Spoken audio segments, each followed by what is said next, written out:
All right, ladies and gentlemen. Today we're going to do our last Play Posit of the year. It's going to be mostly note-taking. There'll be some practice problems at the end, but once again, it'll be mostly note-taking, and we'll do a small assignment on it tomorrow. So the last thing that we're going to do this year, in terms of language arts before taking your exam, involves sentence structures and sentence types. So basically, we're doing combining of independent and subordinate clauses. That's what this is. So different amounts of both independent and subordinate clauses make different types of sentences. So we're going to start out with the simplest one, obviously. We'll talk about what makes up a sentence. We know this from the beginning.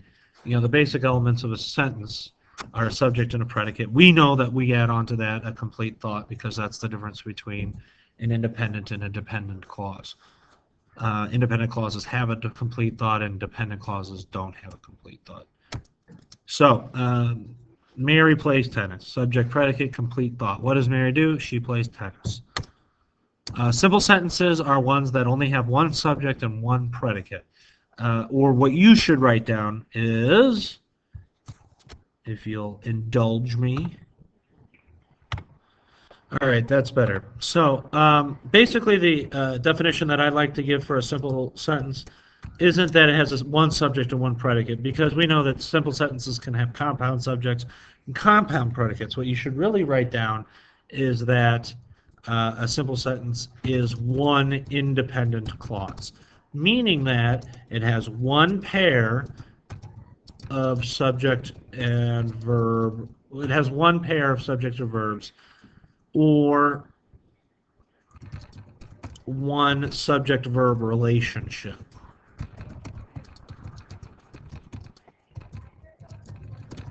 So that's probably the best way that I can say it.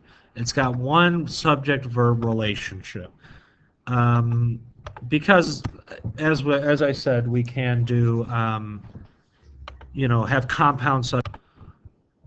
I apologize, I keep getting interrupted here. But anyway, we know that they can have compound subjects and compound predicates. So I think that's why that definition is just a little bit confusing. So one independent clause that has one pair of subject and predicate, or one subject and verb relationship. All right, sound good? Moving on. These are easy to find. Basically, how we do this is look at subject-pair relationships and how many there are. So let's take a look at this example. We went to San Juan yesterday.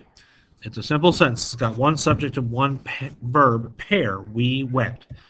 So we went, verb, to San Juan, prepositional phrase, complete thought. Simple sentence, Mary plays tennis. Tom and Mary play tennis. Tom and Mary play tennis and swim. Just because we have compound subjects and compound verbs does not necessarily mean we have a compound sentence. These are still simple sentences because there's only one independent clause. Compound sentences have at least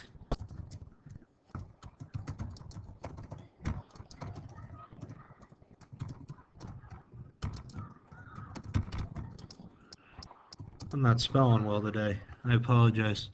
Have at least two independent clauses.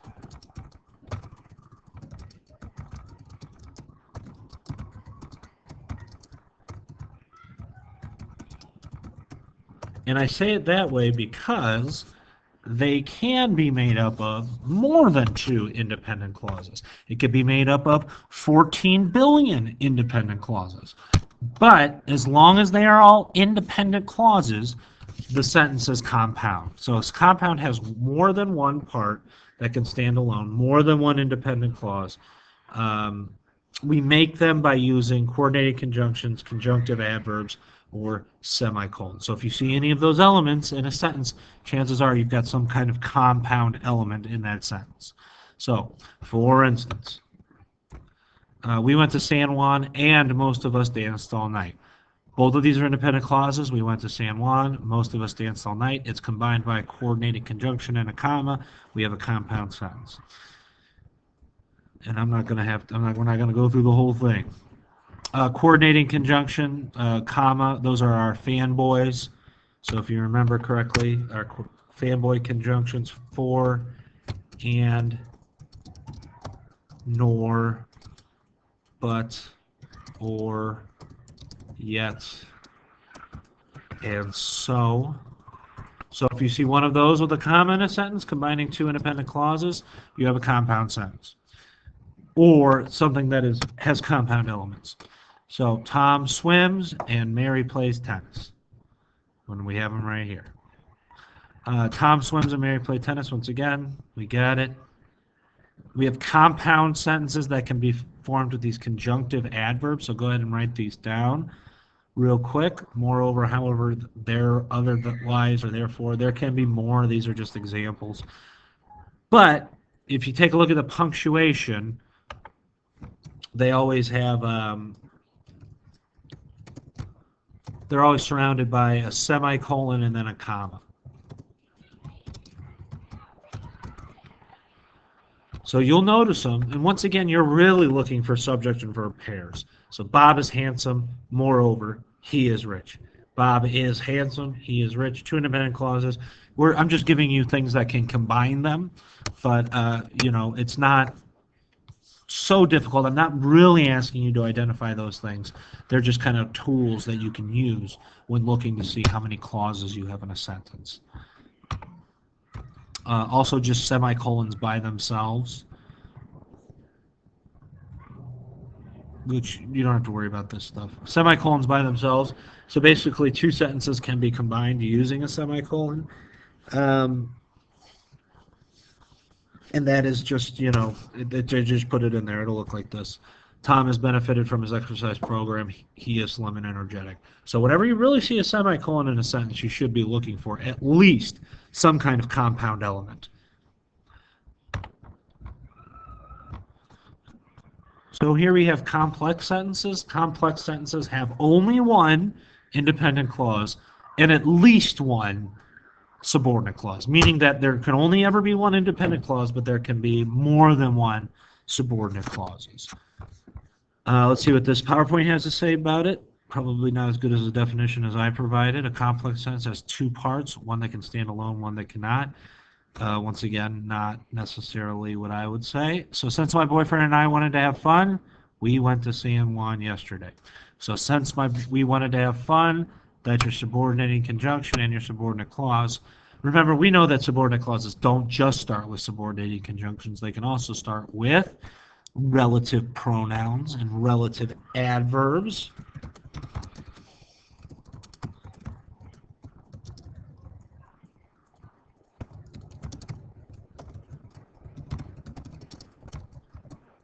So those are the things that can start subordinate clauses. So if you're looking for subordinate clauses, those are always something that we should be looking for. However, once again, the best way to do this, and I'm going to reiterate this throughout this video, is looking for those subject-verb pairs. So we wanted versus we went. All right, and then you can decide whether they're independent or subordinate clauses, but really you should be paying attention to how many subject and verb pairs you have. Here's some subordinating conjunctions. We have these all somewhere. I've had you write them down for the last test. So once again, let's do compound complex very quickly.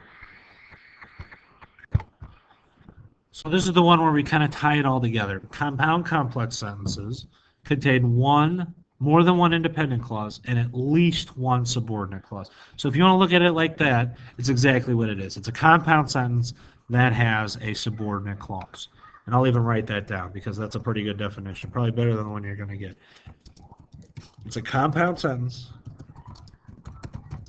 that contains a subordinate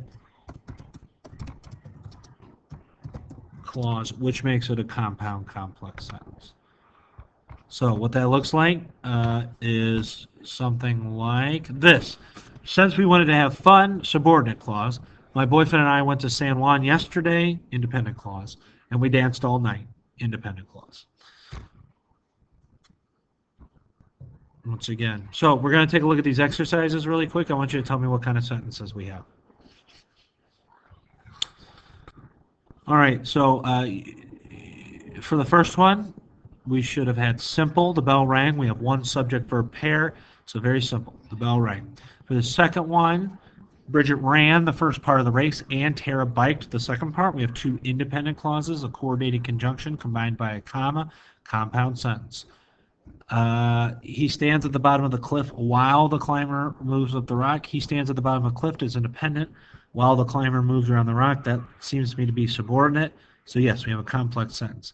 The skier turned and jumped. What they're trying to do here is confuse you with this compound verb. So just because it's a compound verb doesn't mean it's a clause by itself. Simple sentence. Naoki passed the test, independent, because he studied hard and understood the material. Now see, I think they got this one wrong because I think it's a compound verb in the subordinate clause. So I think that this is a complex sentence. I think this PowerPoint has it wrong. Let's go ahead and change it. And I'll tell you what, because I want to have a compound complex sentence in here, I want you to take this sentence and turn it into a compound complex sentence for me right now. All right, I'm going to take the best one and I'm going to use it for this PowerPoint for further generations, forever and until the end of time. All right, let's do it again really quick. All right, because Kayla had so much climbing experience, we asked her to lead our group. That seems like it's complex to me. You and I need piano lessons. Simple, 2 subjects. I planned to go to the hockey game, but I couldn't get tickets. 2 independent clauses. It seems like it's compound, which it is. Dorothy likes whitewater rafting, but she also enjoys kayaking. Compound. There are many problems to solve before this program can be used. That's a complex sentence if it was by itself. But engineers believe that they will be able to solve them soon. So that is a complex sentence. All right. That's it. We're going to do an assignment over this tomorrow. I know this was a long video, but this is your last play positive of the year, so you can give yourself a pat on the back and leave a review, and we will talk about this tomorrow.